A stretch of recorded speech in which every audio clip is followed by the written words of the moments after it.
po tayo sa punto na kinakailangan na natin kumilos. Handa na ba tayo lahat? Handa na ba tayo papabayan ng pangag? Handa na ba tayo? Handa na tayo? Narito, tayo ay lalakad sa palasyo ng Malacanang. Doon ang daan! Doon ang daan! Marcos resign! Marcos resign! Marcos resign! Marcos resign! Bigyan mo natin ang pagkakataon si former USEC Attorney Arlen Buwan.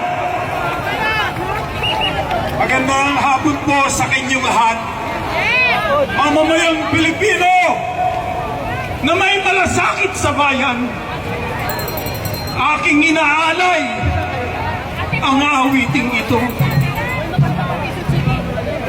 Ang bayan ko'y tanging ikaw,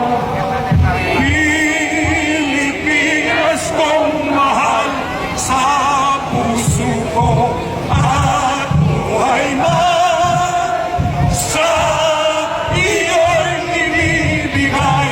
Tungkulin ko'y gagampanan na lagi kang paglingkuran. Ang laya mo'y mabantayan, Pilipinas kong hirap. Mga kababayang Pilipino na nagmamahal sa ating bansa, aking hinihimok na tayo ay magkaisa at sumigaw na Marcos resign! Marcos resign! Marcos resign! Marcos resign! Marcos resign! Marcos resign!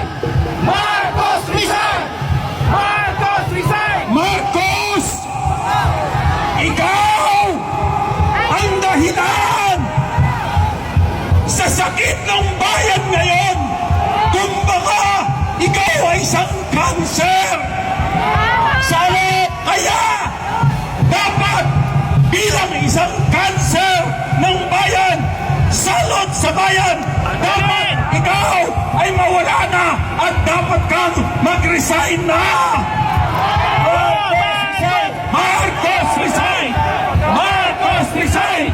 Marcos resign! Marcos resign! Ang bayan ko'y gagampanan, Pilipinas kong hirap. Maraming salamat po! Mabuhay Pilipinas! Grabe, ayan na sila. Andito na. Naniningil na ang taong bayan. Grabe. Hindi na mapigilan yung taong bayan, naniningil na. Iba't ibang tao, estudyante, mga guro, nurse, madre, andito na. Naniningil na sila, guys. Ayan na. Mananatiling galit sa gobyernong ganid. Grabe.